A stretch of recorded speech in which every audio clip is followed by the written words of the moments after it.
The Archdiocese of Chicago is a vibrant and diverse faith community. We celebrate our faith through worship, evangelization, and reaching out to the needy. Welcome to Catholic Chicago.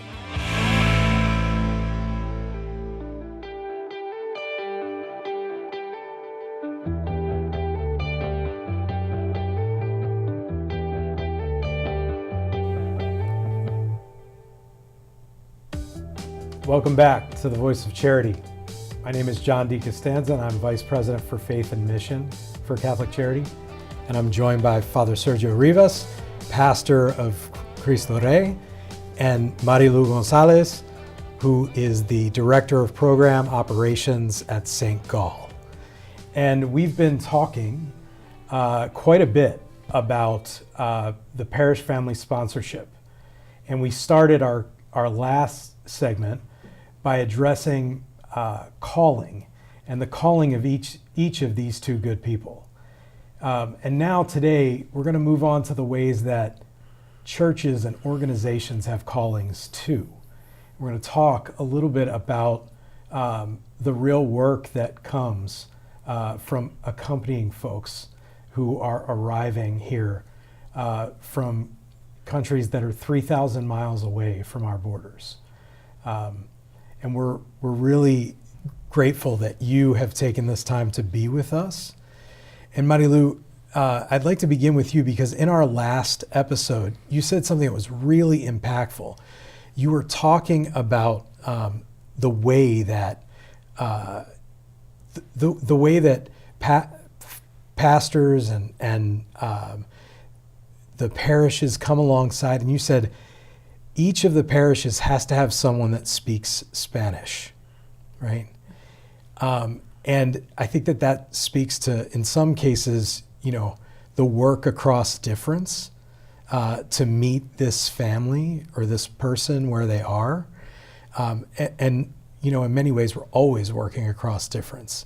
So could you talk a little bit about that work of accompaniment across difference and how that makes a difference? The parishes itself, whether they're on the north side of the city or the southwest side or the west side, or if they're in Waukegan or in Lake County, it doesn't matter. The archdiocese is a very large, it's a large archdiocese. And the one thing that is very important that I have seen or witnessed is that all parishes want to do something with this. They all want to help in some way. They all want to accompany in some way.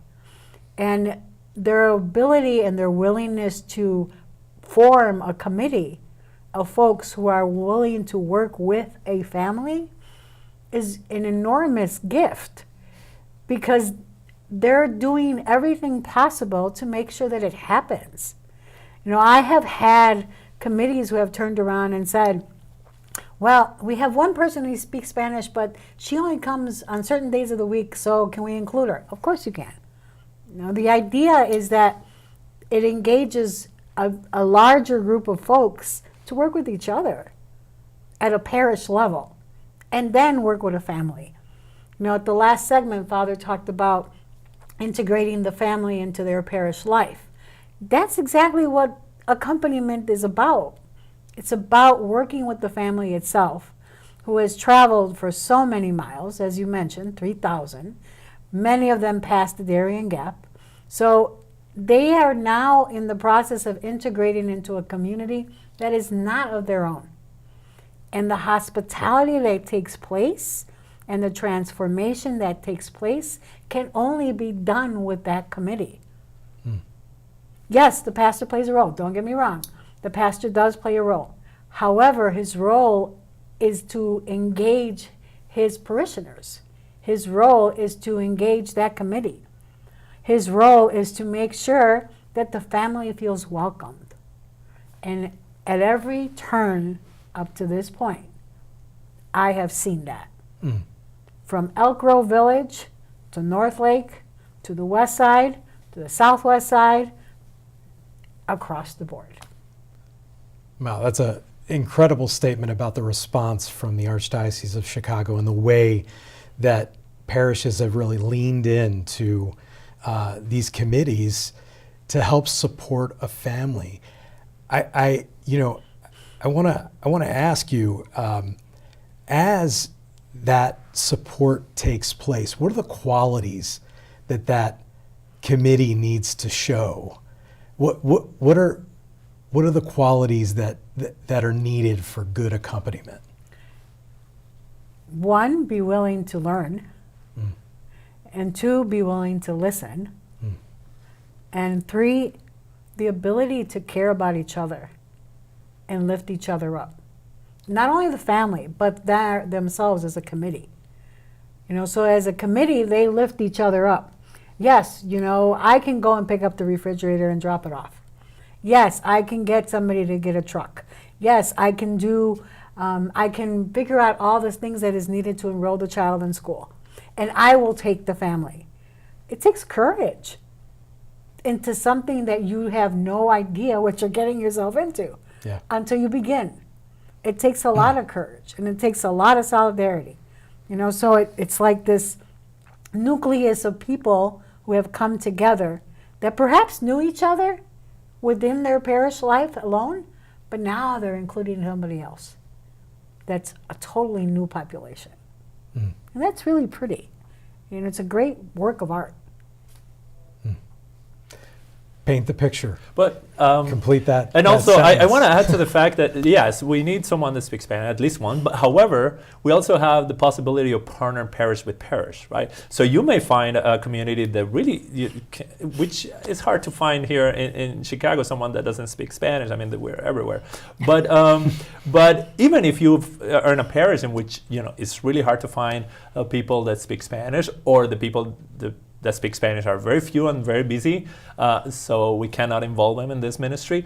But we can pair them with the parish that for the team from a parish that people speak Spanish, and then they can work together. And also, that is creating not just a response to these families, but also building the network within the archdiocese as community of faith, work together. So that's a kind of a beautiful thing that is happening too, and we are doing that too. Like connecting parishes with parishes that could answer the call of serving Jesus in these people that need it.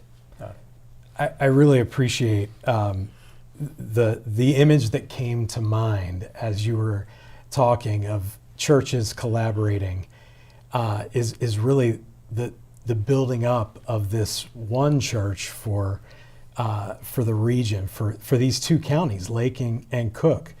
Father Sergio, when we talk theologically about this work of accompaniment, some of the phrases that we use that are embedded in Scripture are welcoming the stranger, and I don't love that term, the stranger, but could you talk about the way in which service across difference happened within your parish, within the support of your parish, to really do the things and live the qualities that Marilu was talking about a little earlier?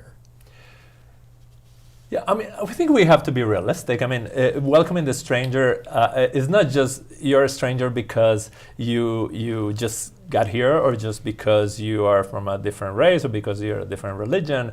But it's, even the neighbor, if I don't talk enough with him, if I'm not exposed to him, if I don't interact with him, it becomes a stranger. Even if people in the parish, they have come for 20 years, 30 years to Mass, on Sunday the same Mass, and they don't know each other, right? So this the stranger could be even the person that is next to me at Mass. They have been there for 20 years, right? And this activity is helping to build those bridges, not just between the people that just arrived, but the people that are next to me that I never talked to and that I never knew their names, so that it's a reality. I mean, the stranger, it's a reality. Even if we don't like the word, how it sounds, I mean, we are surrounded by strangers. But as Catholics, we are meant to kind of build bridges and transform the stranger into a neighbor, and the neighbor into a brother and sister, just to build in that family community. At the end, that's what we're called to, right? And all the teachings of Jesus are kind of called to transform that relationship, from enemy, strangers to part of the community. That is kind of, I will summarize, most of the gospel and just building up the kingdom of God, which is built out of relationships in which people are transformed from enemies or strangers into brothers and sisters. Another image of building that church that spans 2 counties. I love it. It takes a lot of strength and courage to do what we've been talking about. And I wonder if you could talk, Marilu, about the strengths that Catholic Charities has developed as a result of doing this work of accompanying migrants and having such an expansive contract to resettle them. Could you, I'm not clear on the question. I'm sorry. What strengths have developed in Catholic Charities itself, in our organization, as a result of accompanying 37,000 migrants that have arrived in Chicago, of the 45,000 that have arrived in Chicago, a significant percentage that have had touches with our organization? I think what has, from my perspective, as far as Catholic Charities is concerned, one, we took a risk. Okay, it was a huge risk. And that's probably why I didn't get the question really clear, but we did take a risk. We took a risk to enter into this, number one, and enter into it with the city. That's a team of people themselves, and then enter into it with the parish sponsorship program. I am extremely grateful, for the leadership in taking that risk and saying, yes, we can. And then I think the other part that we have entered into is a greater relationship with our parishes. Absolutely. Because, the program can't operate if it wasn't for the parishes. We can do the financial, there's no question about that, because we have historically. We've always helped. We've always provided. We've always done something for those in need. But this one's different. It's different because it demonstrates, more than anything else, the love we have for life and human beings, and how we can, in fact, be welcoming, not only to those that we embrace on a daily basis, but to all people, and also embrace our parish life, which is part of being Catholic. Yeah. If I may add something about my experience, I have only been working in the Archdiocese for 8 years, so I really don't have a long experience of how the communication is within the Archdiocese. But this is the first time I hear something that started like a grassroots movement. We are in Pilsen, a little village, and experiencing this thing, and we kind of raise our voices, and then we were listened to by the Cardinal or by Sally at Catholic Charities, and they really empower the conversation to go forward and really kind of maximize that voice, to get to the point that we actually were able to make a collection in all the parishes of the Archdiocese to get funding, and also not just the money, but this project of getting parishes involved. So that, I thought it was very healthy and a very strong image of how the church should respond, because sometimes you're busy with your job, but you need someone to remind you what needs to be done, and it seems to me like the people that were able to make the decision, the people that had the power to make the decision, were attentive, and this is possible not just because people at the root, the base, were asking the right questions and asking for the right things, but also because the people at the top were able to say, yes, let's do it. Yeah. I mean, it's different forms of servant leadership. Yeah. And that servant leadership is transformational. So Can I add something? sure. On the transformational part, I know you were leading into that, it's also the families. The families have been, as Father Sergio mentioned, he has a family that is now a member of his church that wasn't there before. Yeah. Okay, you know, St. James has had like a ton of people who have been catechized, and there has been catechism and baptisms and weddings. That's wonderful. It's an indication that the church can grow because we have been able to provide something that is very needed. And it is not only about our own little kingdom per se, but it goes beyond. It's the kingdom of God, which is different.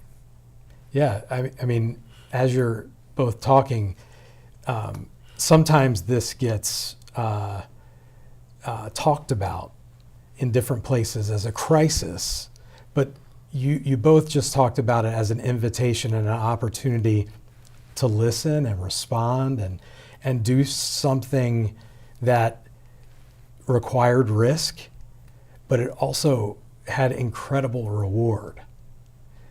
What are the rewards talk a little bit about the rewards that have been emerging for the people in the communities that you've been working with, Marilu?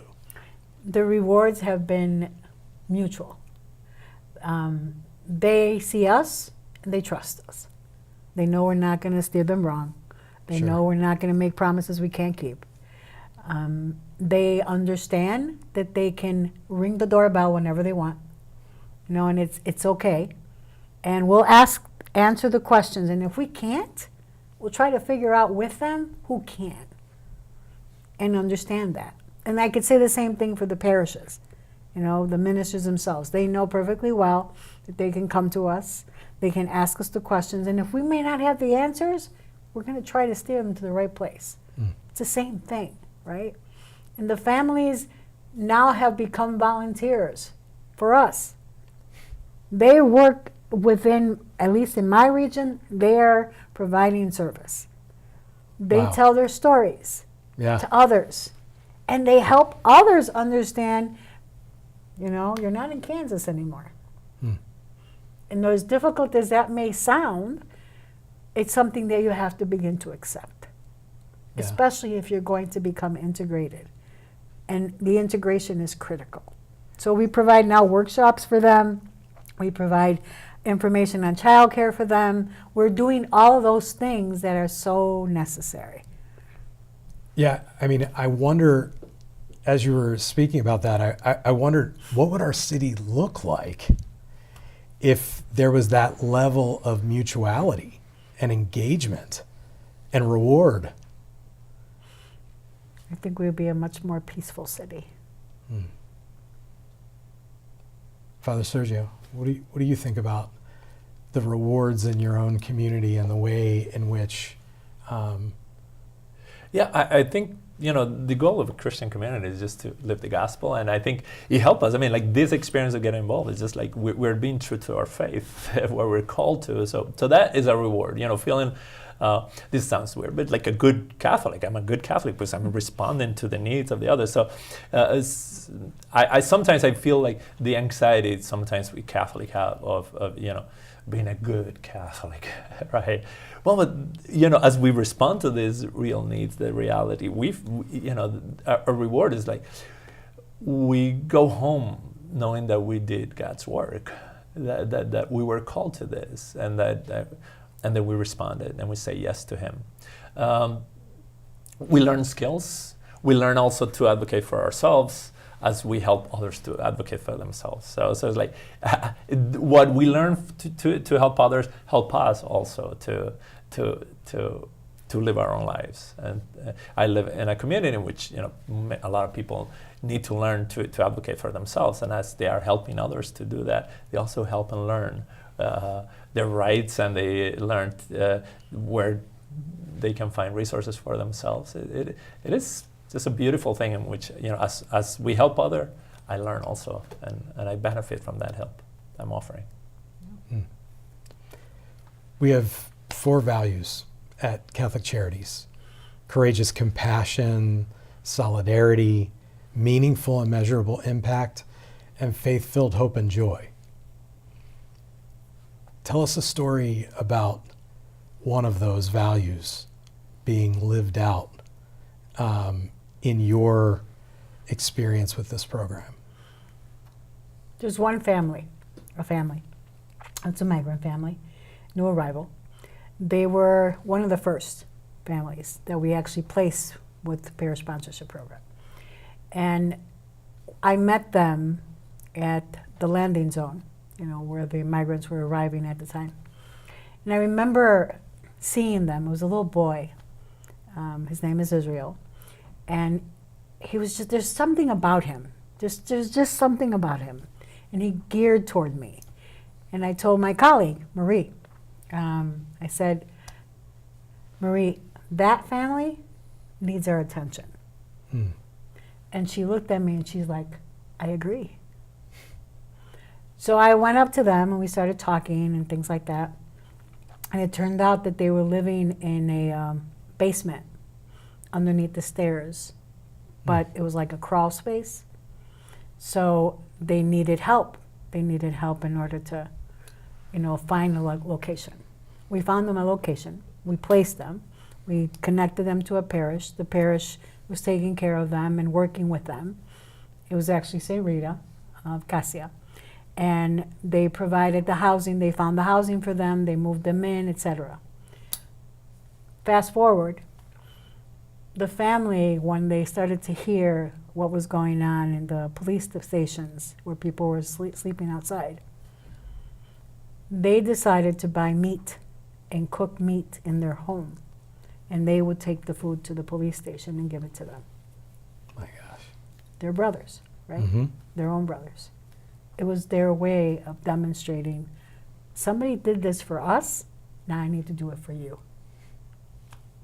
Paying it forward. Absolutely. Right.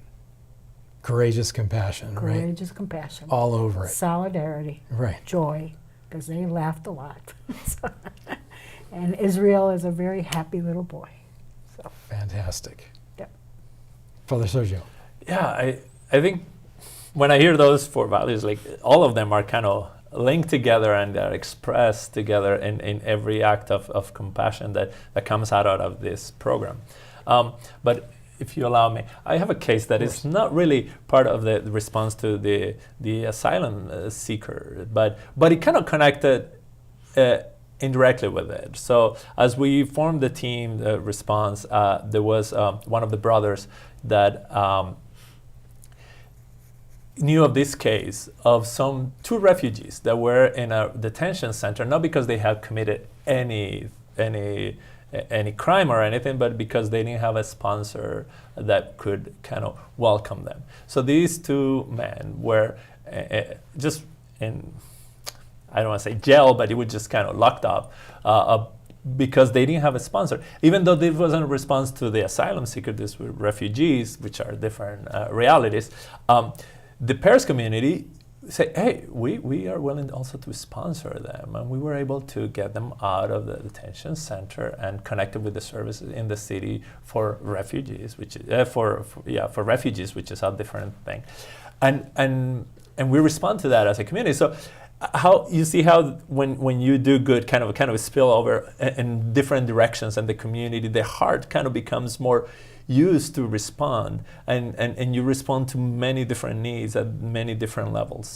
So that courageous response to take responsibility for these two men that needed help to get out, and now they're doing well. They were connected with the services they need, and so that's kind of part of the a byproduct of this process, that you kind of learn to do more and to be more courageous in your response and have even a bigger vision that we can help. I love that image. The image that came to mind for me is the image of divine mercy, the heart spilling over and the light and love coming out of Jesus' heart. Thank you for that. I really appreciate it. Final question. what is God doing? What has God done? How has God surprised you? I think God surprises me every day. Every day. There is not one day that, in this work in particular, where I don't see God's face in someone else. I have to. Otherwise, it becomes very heavy. And I don't want it to be heavy, because it shouldn't be heavy. It's God's work. It's not my work. I'm nothing without the presence of God in my life. And if I don't have that, I have nothing. Thank you. What is God doing? He's love, and He's teaching us to love.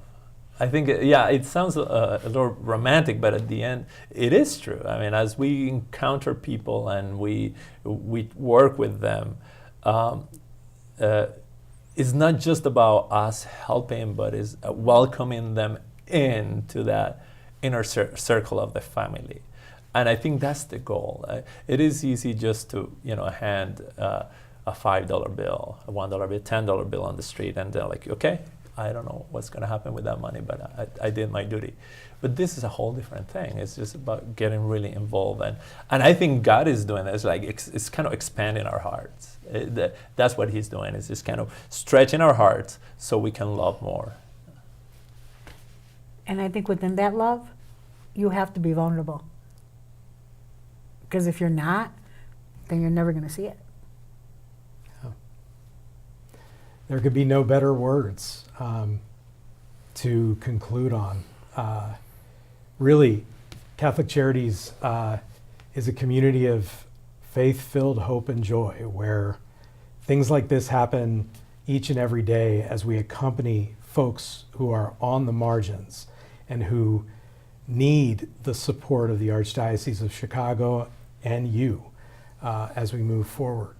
So thank you for joining us. Thank you both for sharing your grace and your wisdom and all of the stories that I think move us to deeper action.